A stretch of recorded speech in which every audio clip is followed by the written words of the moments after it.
I just look at the thumbnail and I remember how much fun I was having. And then I just go up to my last video and it really feels good because you're like, okay, so I really did get better. I really did work hard and it's paying off.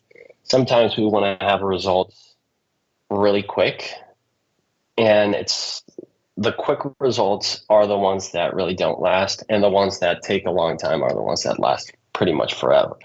So the more patient you are, the better results you'll get, and just you got to keep on trying to get better, and things like that really help out. And the thing is, don't check your progress every single week.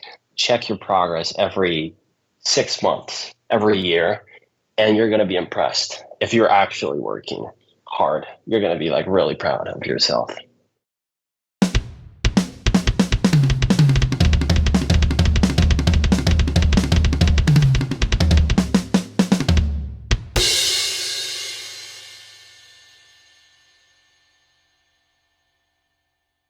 Hey everyone, welcome back to the All Music Matters Net podcast. I'm your host Brian, and joining me today, Joey Donhowe. How you doing there, brother?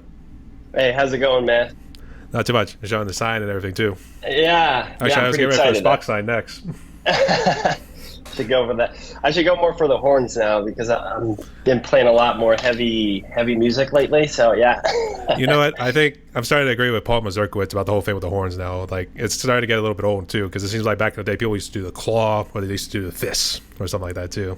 It's meant to represent power or something like that. So I don't know, but you do what you want. We got the horns and everything too, but we also got this. You got to show some love these days. Yep. All right. Oh yeah. So how you doing? Where are you hailing from, actually? Right now, I live in Des Moines, Iowa. So, but I'm originally from Bolivia, South America. So that's where I was born and grew up there. So I would come back and forth between countries because my dad's from here, my mom's from Bolivia. So that's how I learned English. My Really? first language would be Spanish. Yeah. Well, that's what's inherited once you're born in those sorts of countries too. But I guess which part of Bolivia were you from? Was it close to the capital? Yep, no, I was born in the capital, La Paz, but I grew up in a small town that's pretty much like 3 hours away from La Paz. It's just a really small town, pretty much out in the country, jungle type of vibe. I guess when did you immigrate to the United States? Was it when you were still pretty young? Well, I think when I was a baby, they brought me for the first time. So we would come every 4 years, every once in a while for like Christmas, summertime. But the first time that we came for a long period was in 2004, I guess. And I was here a year, so I did school here for a year. Then I went back. But after that, it was like a back and forth thing that I would do. And this time is the longest I've ever been here in the States. I'm going for the fourth year now. I see. That's good to see. Yeah. And, I guess how is it out in Des Moines? Has it been pretty hot out there? Because they've been talking about this giant heat wave and everything. Yeah, it's pretty hot. It's pretty smoky right now. So the air quality from the fires from Canada got pretty bad right now. So yesterday it was really, really smoky. I was like, damn, it's still affecting you guys too. Yeah, it's pretty bad. I was going to say, it cleared up mostly out here, but I don't know how bad it still is in New York, because I know I was flying back from Italy, and it was pretty smoky going into New York right there, as you can probably imagine. But it was only like one day here in Pittsburgh, and then actually I made the dumbass decision to go out and just walk around, try to get my walks in that day, but that was when it was really bad out here. And then it seemed like it was only a couple of days, and then it finally dissipated. Now it seems to be somewhat normal, hopefully, but it's still affecting you guys out there. Yeah, no, I've seen the videos from New York. It's not as bad as New York, but you can look at the horizon. It's pretty hazy and it looks pretty bad. I think you can feel it sometimes. I think I was even seeing like pictures, I guess when it was initially starting those fires and when it was coming down into New York, it was like showing like 1 hour, it was like almost perfectly normal. And the second hour it was like, okay, it's starting to get a little bit hazy. Third hour it looked like New York had just went straight to hell, because it was like that sort of orange sky sort of thing. So it was like, man, San Francisco. At first I thought they were using like a TikTok filter or some kind of crap like that, but turns out it was real. Yeah, I guess so, but hopefully everyone's okay. Yeah. And Yeah. but it's good to have you on here, mate. And I guess also it's good to have you sticking around in the States a little bit longer. But it'd be nice to share some pictures. I don't know. Did you share any pictures whenever you go back to Bolivia? I used to have some pictures from Bolivia in my Instagram page, but I took them down. But yeah, I just share here and there a few pictures. I see. So Johnny, welcome to my podcast right here. The way this works is we just like to get to know people, both as the musician, but also as the individual too. So, got the questions right here. You ready to roll? I'm ready. All right. So, start with the first one. Tell us a little bit about yourself. How did you become a drummer? Well, when I think about how did I become a drummer, I can't really think of a moment where I didn't want to play drums because ever since I was a little kid, so I grew up in a church environment, so my parents would take me to church all the time. I was always like attracted to the drums. I wouldn't pay attention to anything that was being said. I was just looking at the drum kit, and I can't think of any moment where I wasn't like into drums. It was all the time that I really was dying to play the drums. And it took me, I think, till I turned 11 years old to get my first lesson because I was too little. They thought like, oh, he's going to get bored too quickly. And I was like, I really want to play drums. Please let me play. Please, please, please, please. And it took several years till I turned 11. Learned a few basic rhythms. And after that, I had a teacher for a few months, and that was it. Pretty much my introduction to drums. After that, it was pretty much on my own. I'm sorry if I was still going right there. Actually, I was just picturing like the kid temper tantrums you would normally see with kids whenever they don't get what they want to. They just end up breaking down in tears and everything too. Yeah, mommy, pretty much. Sort of thing. So I would beg a lot. I would pretty much. I want to play drums. I want to play. Ever since I was a kid, that's the only thing I really wanted to do in life was play drums. And it's the only thing that pretty much stayed with me throughout all the years that I'm like, okay, yeah, I love this. No matter what, I'm never going to stop playing drums. Even if I'm still making videos or not, I'm going to play drums my whole life. Amen to that. Yeah. I guess, did you play in any sort of bands or play in like the school ensemble or anything like that through middle, elementary, and high school? So first introduction to playing like with other people was in church. I've tried really hard to play. I didn't get accepted at the beginning because I pretty much sucked. But after a few years, I got into like the worship team. And once I got my first drum kit, that's when my real progress started. And I started jamming to more of the music that I liked, like more like Linkin Park, POD, Project 86, Reliant K, all these bands that I would jam to. And that really started to make me want to make videos at the same time. But after that, once I finished high school, I got into my first band, which we recorded one album. And pretty much after that, the band broke up. Right after that, I think I started like playing in several other like cover bands. I played a few shows for a band that was a tribute band to Linkin Park. And at the end, I ended up playing for this other band that was like a Latin rock type of style. But then I came to the US and I left the band. So I see. And I keep thinking too much of drumline too, but I guess you kept jumping around in between Bolivia and the US too. So I don't know. Does Bolivia do any sort of like drum lines or anything like that? I wasn't like my school like band. It wasn't like drumline like the level that they play here. But yeah, I did do something like that. We would not do any exercises like they do here. So I was the only one that knew that kind of stuff because my teacher taught me those things. But I never like showed it to anyone because I never wanted to be like, hey, I can do this and you can't. Or I tried teaching some people, but they just didn't pay attention to it. But I just had fun. I just cared about like banging drums and hitting stuff. I always wanted to break the head. It was filled up with pretty much, I think I broke one head. I'm not sure. But yeah, that's all I cared. Yeah, as drummers, we like to beat things legally, as we like to say. Yeah. So. Yeah. All right, that's pretty cool. I guess before we jump into your bands, is your drum set nearby by any chance, or is it in a separate room? It's right now in my basement. All right. I guess Yeah. I guess right now just walk us through what kind of set have you been rolling with? So right now, the setup that I have. So I had the same question with Eric, and I totally forgot to mention the whole drum kit. I just talked about the microphone, so sorry for that, Eric. Eric the dramatic. Yep, yep. Oh, he reached out to So you. He got you on his podcast as well. yeah, he's a really cool dude. Love that guy. Oh, geez, now he's copying me. All right. All right. But Okay, so I'm playing a PDP 805 series. It's a black kit. Right now, I am using the 12-inch tom and a 16-inch tom. Then I have a 20-inch kick, and then I have an OCDP 13 by 7 maple snare. I'm using the EC2 heads for the toms, HD drive for the snare, and then for the kick, I think it's Evans EMAD. For the cymbals right now, I've been switching that up, but right now I think I have a setup that I kind of really, really like. I like big cymbals, so I'm using pretty much all of them are rides. So I have on my, so let's go from left to right. So hi-hats are a 14-inch K Sweet Hats. Best hi-hats I've ever played. I've tried several.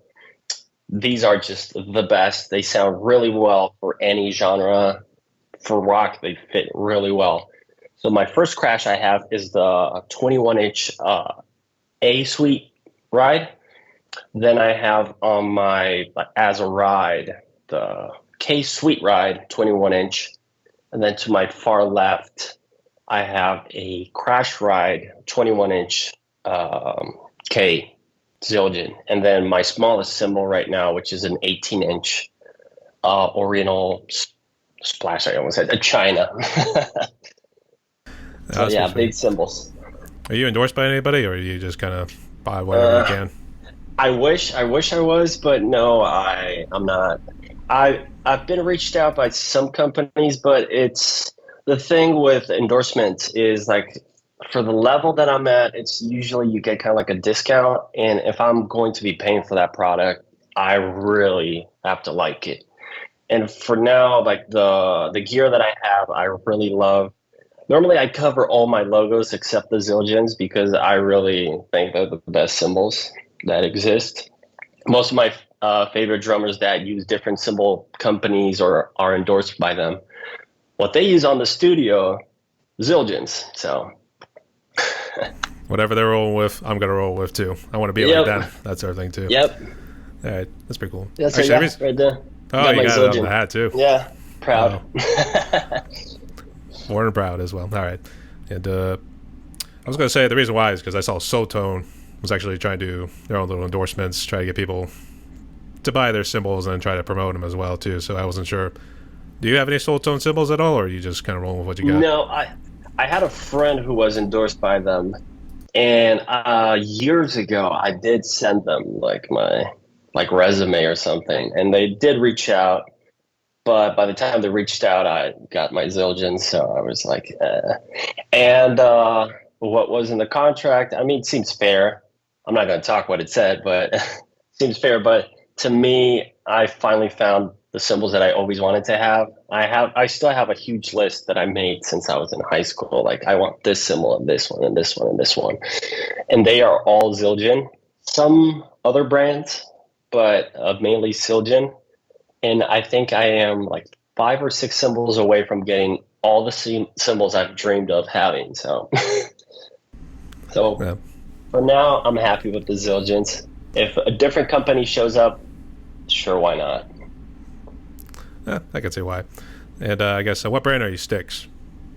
Vic Firth. I use the Freestyle 5B, like the 17-inch length.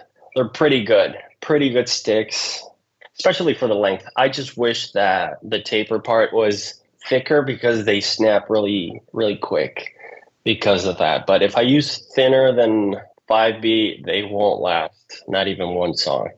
So right now, like my ratio of sticks are I think those freestyle last me for about 3 songs, and then after the fourth song starts, at any point it's going to snap. So That way, abuse the sticks too much, right? Too, and then they start breaking yeah, like twigs yeah. before you know it.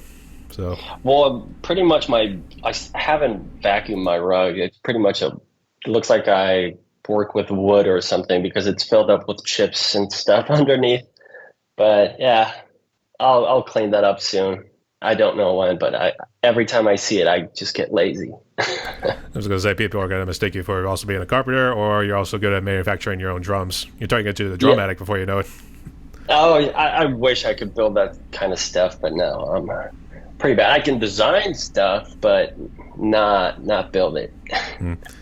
I guess have you thought about asking somebody to build a drum set for you to make like your own dream drum set, kind of like from Eric? I did think about that. I do have some like ideas of how I would want that, but at the same time, I know how much they cost. I've been reached out by some other companies that may build drums. And the thing is, like, I didn't want to get in too deep with that because I know how much it cost, and I don't want to waste their time, like telling them, like, I want this and that, and then I see the price tag, and I'm like, I just can't afford that. So I try to avoid that for the moment because the more I look at it, I try to go for it, and I just feel bad because I can't afford it. So for the time being, I'm just gonna write down whatever thing that I want to have as a pretty much a custom drum kit. And whenever the chance comes, I for sure will have something ready to reach out the right people for that. I just know people every time they see a price tag, it's almost like in a cartoon story version. It's almost like Yeah, that yeah. sort of thing too. Just fall Well, backwards. drums are so expensive. Like if only I could travel in time to when I wanted to play drums, I would tell myself like, there's guitar. You could sing. You can like try to learn how to sing. You can like train your voice, exercise that. It's cheaper. But because drums are really expensive, like it's the most expensive instrument you can think of because not only if you buy, let's just say a decent kit, that doesn't come with any cymbals or nothing. So you have to buy the cymbals. And then once you buy a cymbal pack, you have to have stands for that. Once you buy the stands, you got your whole drum kit. Now you want to make videos, you have to have microphones. And it just adds up and adds up to the point where you're like, oh my God, how much money did I spend on all this gear? Well, that's why I think most people turn to the electric sets because it normally Yeah. it could vary a little bit because I know the beginner sets could be maybe close to 1,000 give or take here or there, but I know the more you go up, when they start looking like an actual acoustic drum set or those hybrid sets, then that's when they start getting Yeah. pricey too. But I guess have you ever thought of just rolling with electric drum sets just to save up, or if you just love acoustics so much? I love acoustics. You can't beat acoustics, but my channel started off with an E kit because I was like, I don't care what kind of gear I have. I'm just going to have fun. So I started my drum channel with an electric kit. I bought this Elise's Nitro Mesh. The idea behind that was because I was starting to write my own music and writing MIDI drums is just, I can't do it. I still can. I don't get it how other artists or other people are able to do that. And for me, I found that it's way easier just to play the drums and then have the MIDI notes on the DAW. So that's why I bought my E kit. And then I was jamming, and then suddenly I was like, wait, why don't I should film this. Like I always wanted to make drum videos. So that's pretty much how I started playing. And ever since I was like, okay, what else could I change? How can I get better at this? And it just started building up. I see. Yeah, I was kind of the same way too because my parents they didn't want to do the acoustic sounds too. And I guess first off, do you live with your parents or you live by yourself at the moment? At the moment, my parents come and go. So like, because so backstory, we kind of like left the country pretty quick, like because of the situation, how it was down there. So we just left, took off. And so they come and go, but they're really cool about it right now with my drum kit. I blast pretty hard and not even neighbors, no one has complained at all. So I'm like really grateful. And at the same time, I don't want people to know that I'm the one causing all the noise around for my neighbors. But yeah, noise with drums is like the big issue, and you really want to take care of your ears because um, it's pretty loud. Yeah, but we love it loud. That's the thing. Especially Yeah, that's our alternative and metal guys. Yeah, we love blasting it full tilt. To be honest, as I like to say. yeah, you want to blast as hard as you can. When I was a teenager, I would have to tone it down. I remember that because yeah, my parents would not like it. I get it. It's really annoying. So I understand, like, if you hear just out of nowhere, just like someone trying to blast beat, or someone just bashing cymbals and repeating over and over the same thing, I can find it really like, okay, like it's pretty annoying for someone that is not playing. But at the same time, as a drummer, you always want to bash as hard as you can. But as a teenager, I couldn't do that. Now I'm grateful that I actually can blast as hard as I can, and no one complains. So far, no one. Past 2 years, I've been playing with my acoustic kit, so thank you, God, for that. Well, I should say no news is good news, so that's at least a good thing. So, Yeah. but I guess jumping to your YouTube channel, I guess. So, what year did you start doing like all your drum covers and everything? I think it was September 2020. I think so. Yeah, I would have to look back. Yeah, but it was 2020. And I bought my e-kit, I think, in August or around that time. I bought that kit as a birthday gift to myself. So, I just wanted to reward myself for my drumming skills and everything too. Or yeah, that's always what I like to say when people say like I wanted to get myself my own Christmas present or my own birthday gift, that sort of thing. I love my own gifts. They're the best, I think. And we can still act surprised too whenever be like, oh my gosh, I got my drum set that I've been dreaming of the whole time. So, Well, if you like order it online, it's like pretty much like receiving a gift. You're like, oh wow, there we go. Gotta open the package, and then you get excited yeah, for it. So yeah, get Amazon delivered right to the front door right there. Make sure they put the yeah, bow tie on top. So, yeah. yeah. But I guess was there something you hope to achieve with your YouTube channel? Because you've been rolling with it for now, going on 3 years, right? Or I guess soon to be Yeah, three pretty years. much. So, yeah, it's gonna be 3 years. Well, not. I've been really like surprised over some of the results I got just for making YouTube videos. But initially, it was just I was just having fun, and over time, I really saw like a great potential with social media that like could lead up to possibly ending playing for a band or something like that. And it's a good resume, and at the same time, it helps you practice a lot more. So for me, at this point, I am just more focused on just trying to make as best content as I can and like enjoying what I do. Back then, it was just more for like whenever I feel like it. Now it's more like whenever I feel like it, but at the same time with the idea of keeping that video so that someone could see it and be like, okay, you can play this song or you can do this and that. And at the same time, I want to get better at my mixing skills because recording drums is really hard. It's one of the hardest things to do. Yeah, you ain't lying. That's why I think, for me in particular, I like sticking with the MIDI and the electric drum sets too, because you then just bring it Yeah. in through the DAW and everything, comes in through the computer.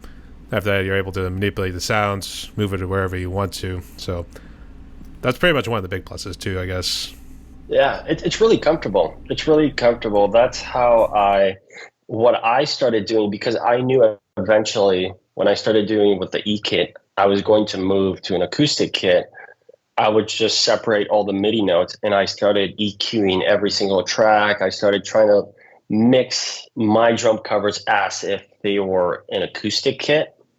Just to have an idea, I would move the EQ curves around just to make sure, like, oh, what does this do? This makes it sound bad, and stuff like that. So it's a bit of practice with all of that. So it depends how much you're into it or how much time you have with that. And for me, I just have only 1 day a week, and that's all I do. Like after this, I'm going to start mixing some of my videos that are recorded. So it depends how much you get into it or how much fun you're having with your take that you did. I see. I guess. Do you work multiple jobs, or you just got one full-time job at the moment? At the moment, I'm working two jobs. So I work as an interpreter, and then I am a closing manager at a restaurant. Oh, So really? that's Is a it fun like thing. I a? get I guess. Do you work at a one of those big chain restaurants, or you? it's a deli, so I get free food from it. So I can't complain with that. Free Oh, food good. is the I mean, best. Yeah, and there's a huge variety from sandwiches to salads. So I get to choose a lot. And in the mornings, like I got to take advantage of knowing two languages. So I go to hospitals, schools, anywhere where people need someone that speaks Spanish. So yeah, no habla español, that sort of thing. So yo hablo perfectamente. I try, but speaks du Deutsch. That'd be the next one. But Oh, sweet. That's nice. I just wish I could like be able to speak more languages, but I don't have the capacity. Like my my memory is already full, so it's going to overload, and I'm going to become slower. So it just doesn't fit. well, technically, your parents ingrained it to you when you were born, speaking in Spanish too, Yeah. and then you had to learn English and everything. And then I also don't know how people who actually do those multiple languages actually do it, because I would agree too. I feel like my brain would overload with too much information. Just try to take it Well, all in yeah. too. It's like that sort of thing too. Like it just loads like real slow, like AOL. That was back in the '90s. So So so the thing is, for me, it's more comfortable to speak a mixture of both languages at the same time. So so this happens to me either if I'm speaking Spanish or English. I'm like trying to think of certain words that I'm going to say next. But for me to speak like fluently and fast, I would have to speak a mixture of both languages because sometimes I have some words that I can't remember what was the word in English, but I know it in Spanish, or vice versa. I'm like talking in Spanish and I just don't know the word in Spanish and I just know it in English, and I'm like, crap. I guess did this actually come in handy during COVID? Was this like sort of that career path you were uh, heading towards, or was this just something that just came along and be like, hey, I'll just see where this goes? Actually, I've done interpreting for like medical stuff since I was like 8 years old. I would go like with medical trips that would come from the US. So I've had some experience with that, and it was just voluntarily that I did. And they pay really good, so why not? Well, yeah. So I guess if they're paying real well to be Yeah. like, hey, we could actually make good dough out of this. But I guess Mm. let's go ahead and jump into COVID. I guess did you use these sort of skills during COVID, or I guess So I did have some special access because I was going into hospitals, but there was a time where I was not like we weren't interpreting at all. Like nothing was going on. So during that time was when me and my brother we bought a acoustic guitar and a interface, and that's when I started writing the music, which led to me buying the E kit and then do the videos that I do now. So that's the thing that pretty much happened with COVID. It wasn't something like terrible like other people had it, but like it was more like the world paused and I had a lot of free time during that time. I'm thankful that in my case it wasn't as bad as it was for other people because especially down in Bolivia how they had it was pretty bad. There was a time when I would just go out and pretty much around two people every week, two people would pass away of people that I knew from like back in Bolivia. And this is due to like one, the medical treatment that they have there isn't the best, which they can't detect a bunch of diseases that they had. So when they got COVID, they were just done with that. So that was pretty sad. But while I was here, I was grateful because the situation for me was pretty good. I could go out, I could just go to the park, enjoy a little bit of free time, which I felt like I didn't have at the time much. So it was more a relaxing time, but at the same time it was pretty tense, like just wearing the mask and all that crap. But it was pretty annoying. Then after a few weeks that went by, that's when we started going back to interpreting, and there was all this screening, all these questions that I would have to answer every single time, and at the same time like help out. the people that I was interpreting for. But it was a slow process to regain momentum and just go back to the normal. Now it's pretty much normal, which is awesome. I see. I guess, did you have any brushes with COVID? Were you and your family okay? Well, I got COVID. We all got COVID, so it wasn't as bad. Like for me, I think I was sick for like one day was like pretty bad, and then the rest was like I was just tired and I just couldn't smell anything. That was the weird one. I was like, oh, sweet, I don't have to shower. Or swear, or I guess even smell the aftermath of emptying your bowels, that Yeah. sort of thing too. So you don't have to catch a whiff of Oh, those that, anymore. that that was the best.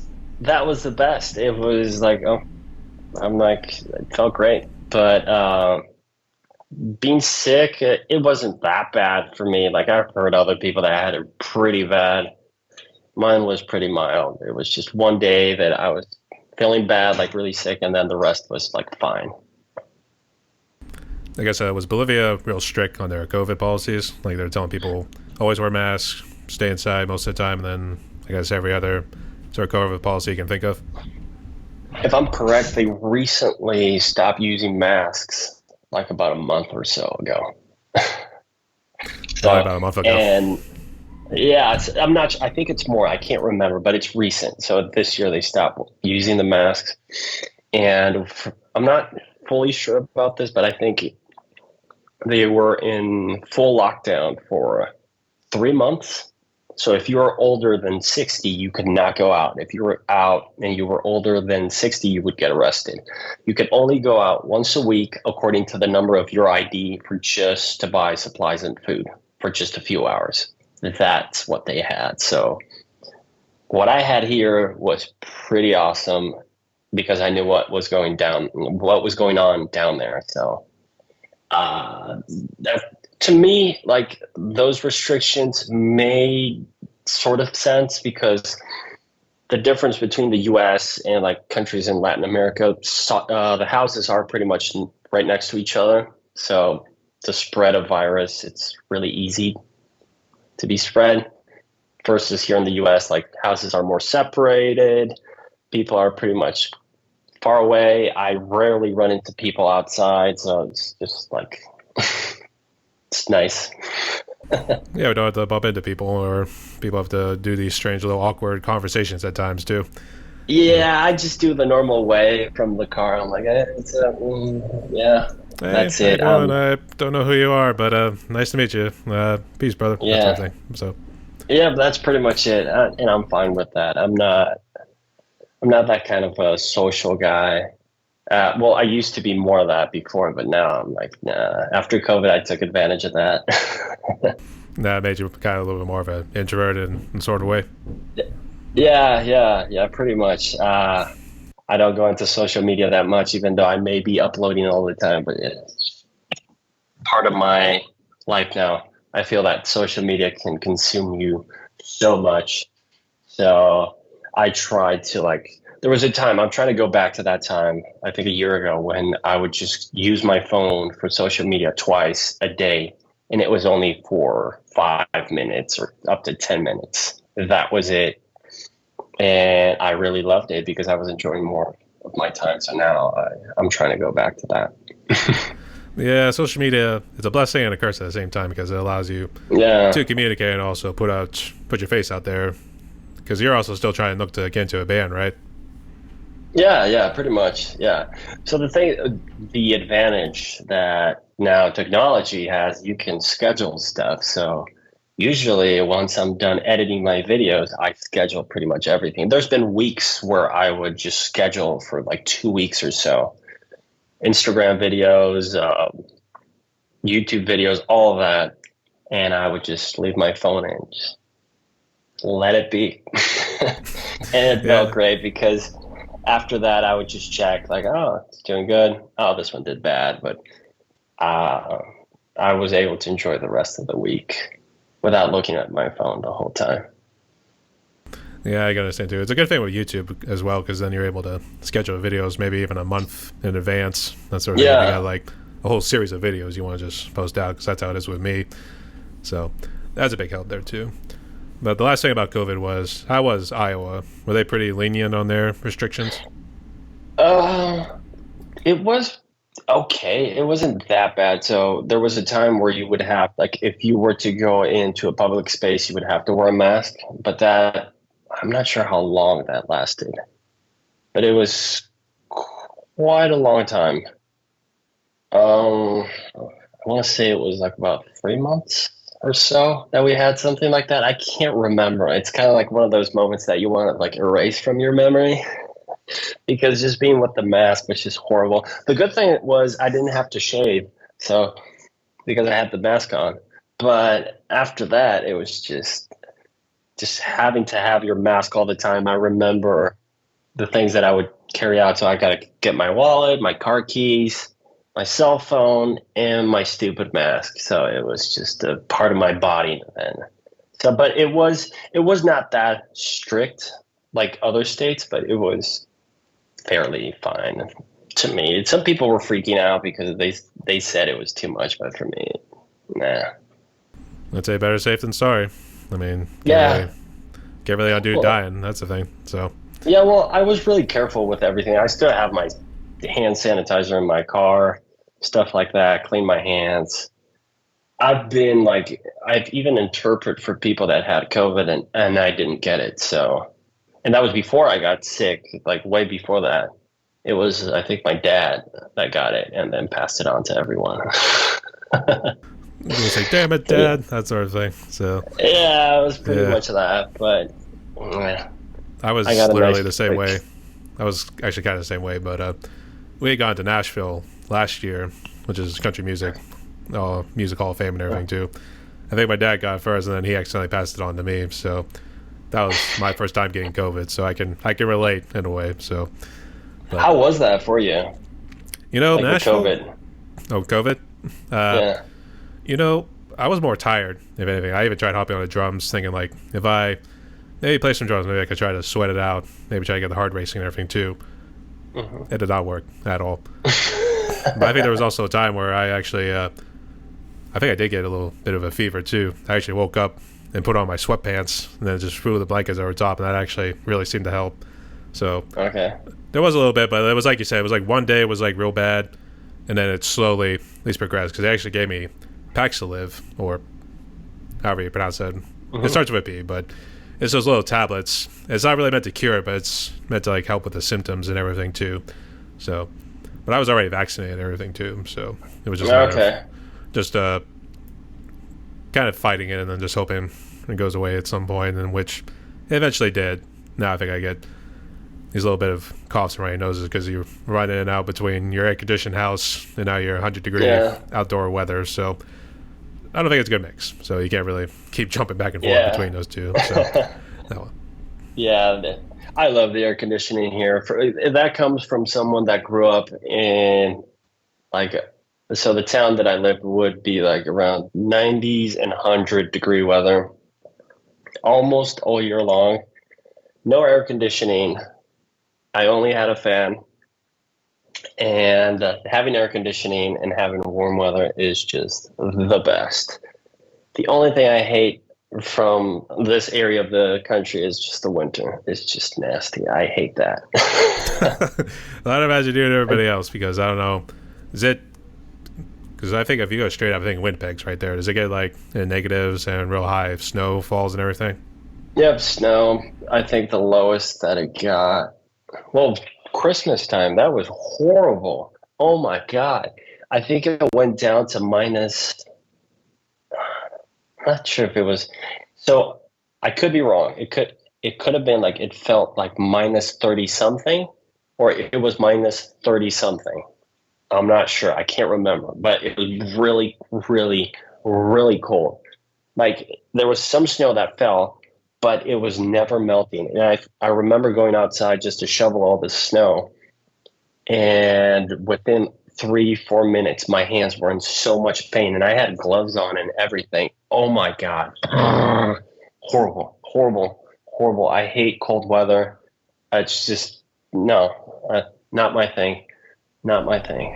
I think the one time it got to like -2 here. I think it was I think it was because it was a winter vortex. That might have been it. I don't know if it Yeah. was Christmas time though. It might have been a little bit later, but I just remember actually going into the restaurant that I work at because I actually do work two jobs as well, so I can relate Oh, to when you sweet. go for two. But I just remember the window being to one of the back doors that we use. It was just absolutely frozen, and because it was blowing, it was. It said -2, but it might have been like how you said. It probably felt like -20 or something like that because of the wind chill and everything too. Yeah. So it was, Yeah.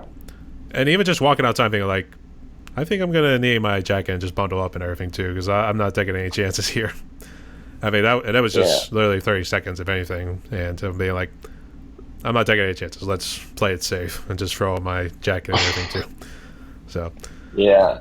I really bundle myself up. I just don't. I don't. I love warm weather. I hate cold. That's that's a funny thing. But especially like in the wintertime, there's been some times where I would bring my cymbals up to my room because I have my drum kit in my basement.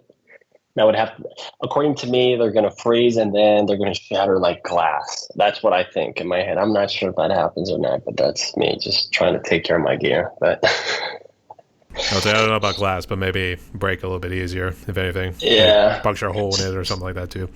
But you do strike me yeah. as a guy who would move to Florida upon retirement too. So, Whoa, yeah. I like Florida. South part of the country. Those places look really nice. Florida is pretty nice. I like that place. I would go there definitely. it seems like that in Louisiana, but it seems like when you go a little bit north of those during the wintertime at least, Georgia's still like in the 40s and everything too, but it doesn't seem like it would go below 30 to be Okay. honest. So I know with Yeah. Thanksgiving wise, because I've been to Georgia a good number of times, it seems like Okay. it's still like in the 40s and everything too. So it's not the Florida heat you would probably feel during the January, February months. That would be like in the 60s Yeah. or 70s. So oh well. That's nice. People would be like here walking on in their shorts and stuff like that. And I think people in Florida would be pretty much all bundled up. It's funny. I know. I've seen that too. Like people, even back in middle school, I was seeing kids like they're walking around in shorts and a t-shirt. It's snowing outside and everything too. I'm thinking like, it's 20 degrees out here, people. How are you not freezing or anything like that? You do sometimes some effort. So I made a drum cover on my E kit in the snow, and I actually was wearing shorts and like my shirt sleeves just like that. The reason why I did that, I just wanted to look like I'm like a badass that I can like hold on to the. I think it was 32-degree weather type. I think it was around that, and it was snowing. And I was under the clock because the sun was going down by then. Didn't frame well the camera, but I really wanted to make a video of me playing in the snow. So yeah, but believe me, I was hating every single moment. Like it was horrible because I was freezing. I hate cold. You know, I've actually thought about doing something similar because there was a song called "Falling Snow" by one of the metal groups called Agalock, and Okay. it actually did talk about the snow and everything too. But it actually really had a nice tone to it. And I'm thinking like that would be something to do outside in the snow, but I don't think I would enjoy it. So it would have to be an integrated and maybe just throw a green screen in the back and then just make it look like it's snowing and everything too. Throw in special effects and stuff like that. You have to be really quick to do it because so the thing that happened, it started snowing and everything lined up because I was free at that moment and I'm like, okay, so I can film this. The only problem is I don't know what song I'm going to play. So it has to be something that I can play, learn it quick, and just do it. And I was either going to take my whole drum kit outside, but then I saw the light that like the sunlight was just going away. So I'm like, it's going to take a long time just to go set up all the microphones, the drum kit. And by the time I start filming, there's no light and it's just going to look like a dark video. So I just pulled out my E-kit, brought it outside to my porch, and I didn't even frame well the camera because I don't know why, but my computer was starting to freeze at the same time, but like it was going slow, not freeze because of the cold weather. Maybe it was, I don't know, but so I just did one take and that's it. Like I'm like, okay, I'm bucket list of video, check. That was it. Yeah, it was like a major accomplishment, I guess. How did it turn out? Yeah. Did you Do you like it very much? Uh, I like it because of the snow. I just wish I would have raised up a little bit more of the camera. That's it. But I mean, the one thing I really wanted to do was like film a cover in the snow, and I knew that that was going to be the last snow day that we were going to get for this year, and everything fell into place because I had the time to do it. Because most of the time, snow would fall, I would have my free time, and the snow would either melt or it was just extremely cold to go out and film. So that was just the only moment, only gap that I had to pretty much squeeze in. If I ever got the chance, kind of like what I had this year, I would like to do it with an acoustic kit, but I have to think of a setup just to get it out quick and get it done. Well, it seems like you would have to do the MIDI notes and everything too with the electric set. And then if you wanted to still do it on the acoustic set, it would just be like you're drumming along to the MIDI notes and everything too, and it just sounds like it. Maybe don't bring out the microphones and everything. Just kind of roll with that. Because do your microphones show in your videos whenever you're recording your drum covers? Yeah, they're pretty obvious, the microphones that I use. But so I think someone that would do, I think it was Wyatt Scav that would do videos like that. He would use a MIDI kit, and then he would like pretty much film himself on his acoustic, and then he would get like a clean sound. But what I recently started testing out was like some blending in drum samples, something that a lot of people don't like. So, but to me, it's like just giving a test on that so far. But yeah, to me, it's more of a getting a more clean signal with that for the microphones. Sometimes the drums don't sound the best, but for me, honestly, if it was up to me, I would just film with my phone, and that would be the perfect video. But it just doesn't get views with that, so. Hmm. Yeah, I could see. But you did mention about Wyatt Slav because that actually was one of the drummers that influenced me to kind of start taking the MIDI out and everything too. I guess was he also a big inspiration to you, or did you have many other people who had influenced you and inspired you? Not really, not really. But it was so early. This was like the drummer from POD. Wolf, as a little kid, really inspired me a lot. Then the more and more I started listening to heavy music and stuff was like Travis Barker, some Dave Grohl, obviously, and like YouTubers would be like Matt McGuire. Just I remember when he started off, he was not as big as he was now, and I would tell a bunch of people, "Dude, this guy is going to blow up," and they're like, "No," and they would mention other drummers. I'm like, you look at him, he's just using one camera. I'm like, you don't get the concept. Come on, dude.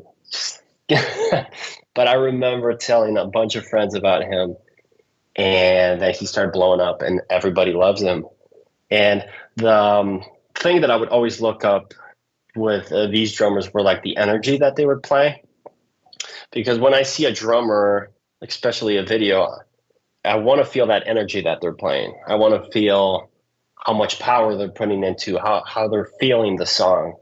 And the more energy you put into it, like the more exciting it gets.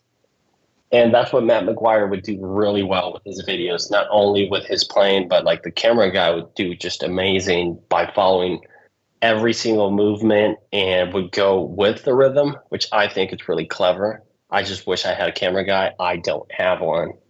So I've even tried to hang one of my cameras and just dangle around to see how well it worked. It kind of did work, but the thing started spinning off, so failed at the same time. I was gonna say you could probably bring in your mom and dad if you wanted to hire free labor, to be honest. So Nah, they're not gonna have the same patience I have because recently I've been like, okay, take one, take two, take three, take four, take five, and if you have somebody else, you have to be like ready. And usually when I'm doing my videos, I'm just improvising like most of the time. And if I were to have an extra person, I would have to be ready beforehand. And usually when I'm ready or something like that, I get frustrated because when I start playing, it just doesn't come out the way I want it to. I'm guilty of that as well because normally when I Yeah, start doing drum cover, even if it's a song that I know like I done really well practicing wise, it's like when the cameras start rolling, it's almost like you get tense, and yeah, then like it's almost like, damn it, I gotta know what I'm doing here, and then it's like, oh no, I missed a note, or I messed up at this little section right here, and then that perfectionist side starts kicking in up here. So then afterwards, you're like doing so many takes. So I know for me, maybe it's a couple takes. Sometimes I've been blessed to kind of get like one take through, and I'd be like, that's pretty good. All right, I'll take that. And it was like, yeah, so yeah. This morning for me, it was like I put the song in loop and I'm playing over and over again. I might do up to like 10 to 15 takes, not recording, just playing through the song. And by the moment I get up to press record on the camera and press record on my computer, somehow I lose the whole like zone that I was in and I just mess up in the first couple of hits. And I was like, I need a controller now. I need to figure out a way I can control my camera from my phone, and I need something close. And I started thinking, so that might be my next move because I am getting really frustrated just because I'm like, okay, I got it. I'm ready to press record because the thing that I like to do when recording my videos, I repeat the song over and over again, over and over again, over and over again throughout the week, whatever, until it gets the day that I have to record. And then I start playing the song over and over and over again. Once I feel the structure is ready, I play it more times. And once I feel I'm like, I got it, that's when I press record. And so far, it's been working out for me. It's been covers lately are my first attempt of recording, but I've been playing the song several times before that. But the thing is, it's that moment that you press record. I forget everything. So I started for forgetting stuff. A good tip would be to like what I did with my last cover. I have the click going on, and then I added some MIDI notes or like a bell sound or something, and it would give me a countdown of 4 when the verse was about to come in, chorus, bridge, or something like that. So it really helped me. But for people that watch my videos, you're going to notice that I keep on looking to the left side, and I'm just looking at the wave forms from the DAW just to see where I'm at. yeah, you definitely need some sort of beat to kind of help you out there too. And it seems like Yeah, even when you feel like you kind of know, like, okay, this is when it's going to jump into the verse, or this is when you finally jump into the chorus or something like that, it feels like it does not click for some reason. So I can understand. So I've had that problem too. yeah, And I did forget to mention this earlier, but it's good to see you made through COVID there, mate. So it's good to have you along for the ride here.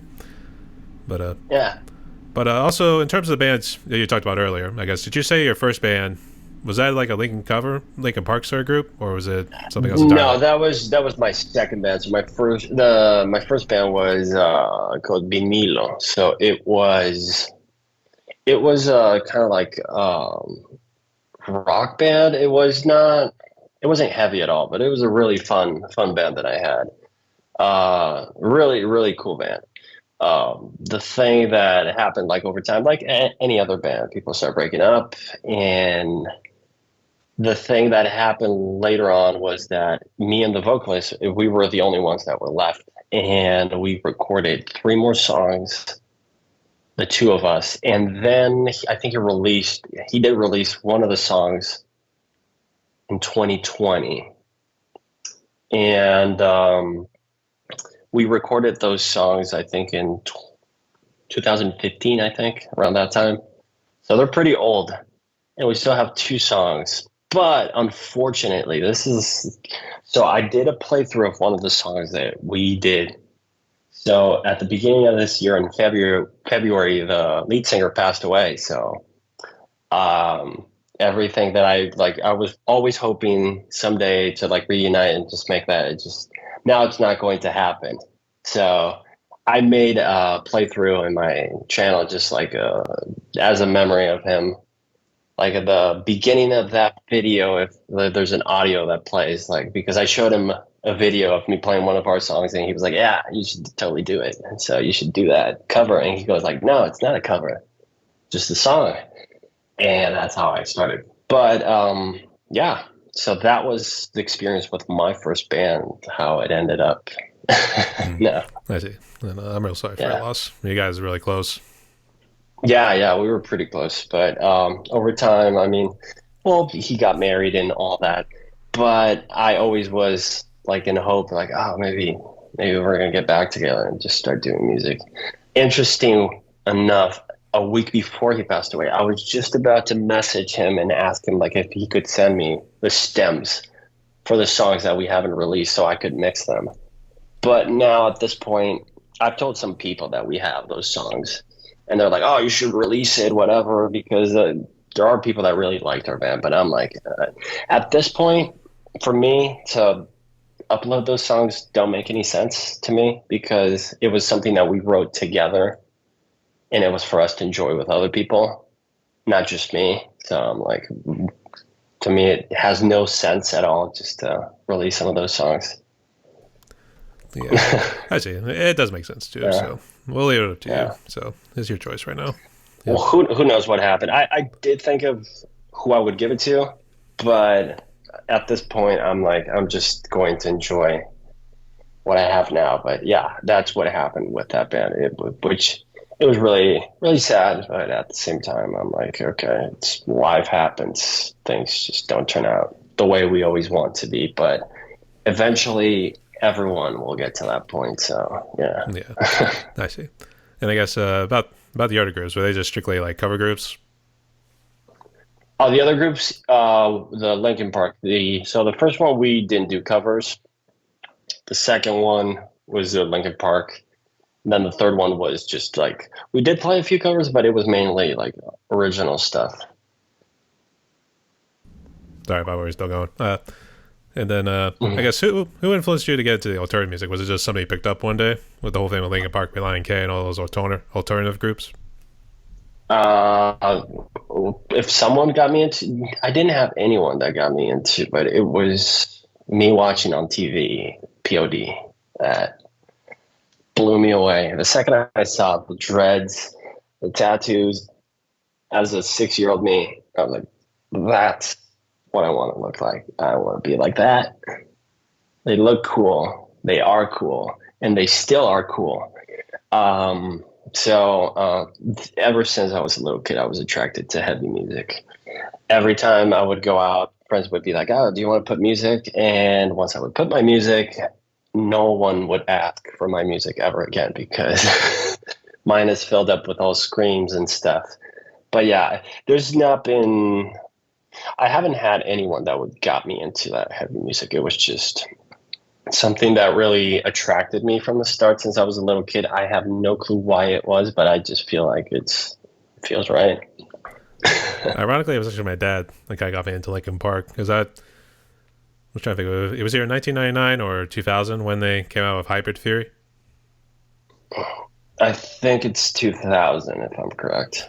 I just remember I didn't understand it as a kid too. So at first it was like, "WTF is this music?" or that sort of thing. So it took a little bit of a while, but then I realized like how beautiful those Hybrid Oh Theory and yeah. Meteora, how those albums were.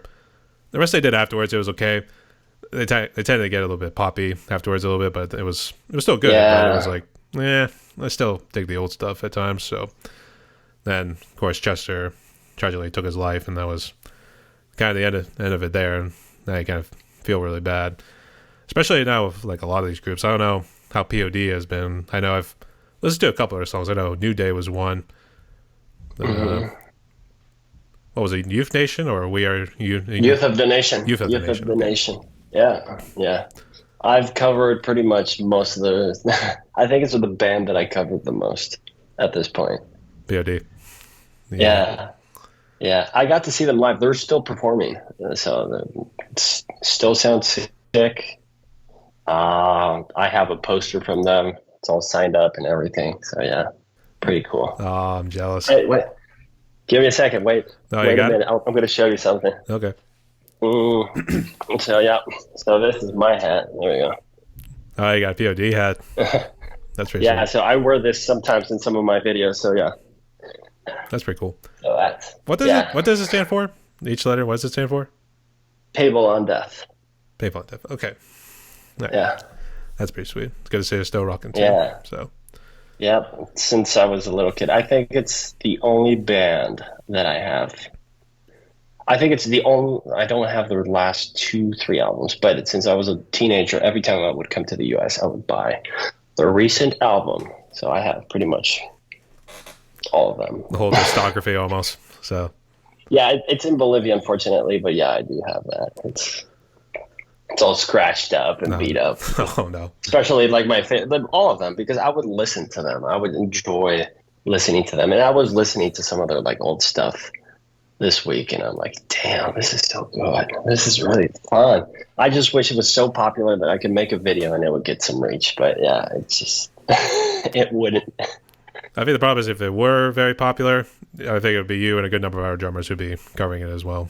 If you know how it is. Yeah. So Yeah. you have to get in line, buddy. Pretty much. So Yeah, that's the truth. Right. It's you either have to be really quick on getting the cover out, or having to like magically be pushed out by the algorithm. yeah, I get it. It's like a hit or miss. Yeah, I have some videos that like did really well, and some videos that did really well when I didn't want them to go well, and I'm like, the ones that you least expect actually end up doing real well. So I could see why. yeah, or the ones that you like really pour your heart and soul. You really worked hard, and it just doesn't do well. I'm like, why? Usually around this time of year, like June, July, and pretty much the beginning of August, are the 3 months that it's like, for me, in my case, my views drop down terribly. So I've been stocking up pretty much some covers, full covers recently to release by September. So, because I am not going to put a cover out now and then have to delete it later, because it's just filling up the space. There's that too, and it kind of acts as a little diary of sorts, so you can at least see how your Yeah. drawing has progressed to a certain degree. So Yeah, I do that. What I do with certain videos, the thing is, the more I've been progressing, I keep some of my like old stuff, but at the same time, I don't want to overwhelm people if they click on my videos, because let's just say they click on my channel and they click on one of my older videos and they click on the worst possible one. I'm screwed. They're not coming back. They're not going to take their time to maybe check some of the newer stuff where I got better. But so I try to make it really like get rid of the ones that are like pretty terrible because I got better, and then just sort out, keep certain covers that aren't that bad, but they're bad, so that they can see the difference. Because at the same time, you want to show the growth. To me, like when I look at my first video, I don't watch it, because if I watch it, I'm going to delete it because it looks terrible to me. yeah, And I think I'd be worried to do the same thing too. So I think I just look at the thumbnail and I remember how much fun I was having. And then I just go up to my last video, and it really feels good, because you're like, okay, so I really did get better. I really did work hard, and it's paying off. Sometimes we want to have results really quick, and the quick results are the ones that really don't last, and the ones that take a long time are the ones that last pretty much forever. So the more patient you are, the better results you'll get, and just you got to keep on trying to get better, and things like that really help out. And the thing is, don't check your progress every single week. Check your progress every 6 months, every year, and you're going to be impressed. If you're actually working hard, you're going to be like really proud of yourself.